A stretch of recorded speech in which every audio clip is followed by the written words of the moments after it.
나는 이렇게 해서 아주 중요한 두 번째 사실을 알게 되었다. 어린 왕자가 태어난 별이 겨우 집 한 채보다 클까 말까 하다는 것이다. 그게 나한테는 별로 놀라운 일이 아니었다.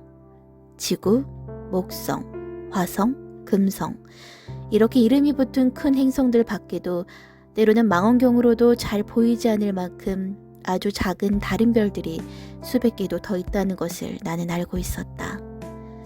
천문학자가 이런 별을 하나 발견하면 이름 대신 번호를 붙여준다.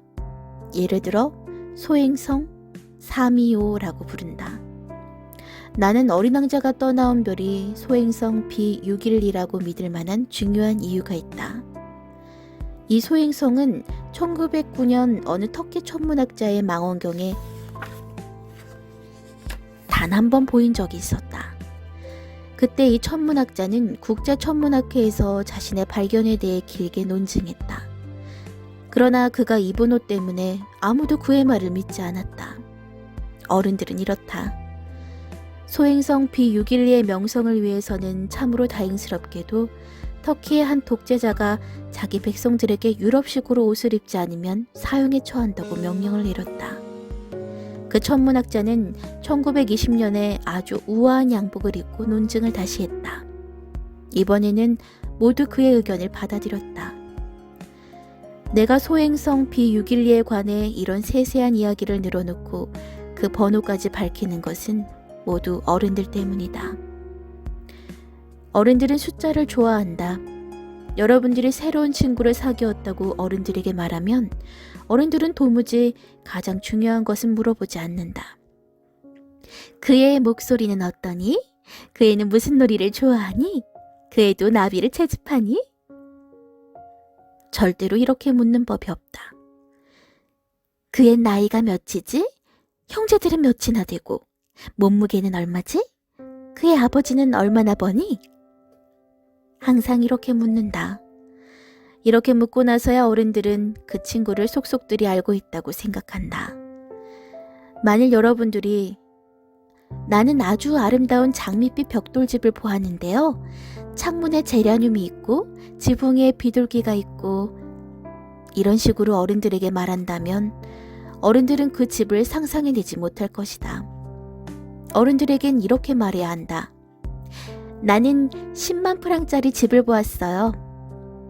비로소 그들은 소리친다. 정말 예쁜 집이겠구나. 그러니 여러분들이 어린 왕자가 있었다는 증거는 그에게 정말 멋진 아이였다는 것이고 그 애가 웃었다는 것이고 그 애가 양을 갖고 싶어 했다는 것이다. 누군가가 양을 갖고 싶어 한다면 그것은 그 사람이 살아있다는 증거다 라고 어른들에게 말한다면 그들은 어깨를 으쓱하며 여러분들을 어린아이로 취급할 것이다. 그러나 그는 소행성 B612로부터 왔다 라고 말하면 어른들은 곧 알아듣고 질문 따위를 늘어놓아 여러분들을 귀찮게 하지 않을 것이다. 어른들은 이렇다. 그들을 탓해서는 안 된다. 어린이들은 어른들에게 아주 너그러워야 한다. 그러나 물론 삶을 이해하고 있는 우리한테는 숫자 같은 것이야 우습다. 나는 이 이야기를 선녀 이야기식으로 시작하고 싶었다. 이렇게 이야기했더라면 좋았을 텐데. 옛날 옛적 한 어린 왕자가 자기보다 조금 클까 말까한 별에 살고 있었는데 그는 친구가 갖고 싶어서 삶을 이해하는 사람들의 눈에는 이런 식의 이야기가 훨씬 더 진실하게 보였을 것이다. 사람들이 내 책을 가볍게 읽어버리는 것이 싫어서 하는 말이다. 이제 그 추억을 이야기하려니 그만큼 슬프기도 하다. 내 친구가 양을 가지고 떠난 지도 어언 6년이 되었다.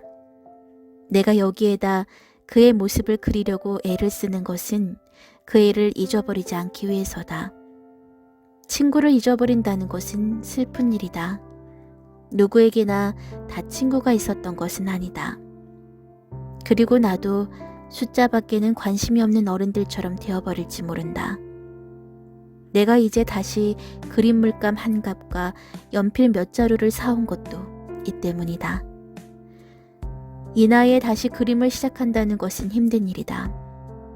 6살 적에 속이 보이는 보아뱀과 속이 보이지 않는 보아뱀을 그려본 것밖에 달리 그려본 적이 없는 처지에, 물론 힘이 닿는 한 그의 모습과 가장 많이 닮은 초상화를 그리려고 노력은 하겠지만 성공할 수 있을는지 정말 자신이 없다.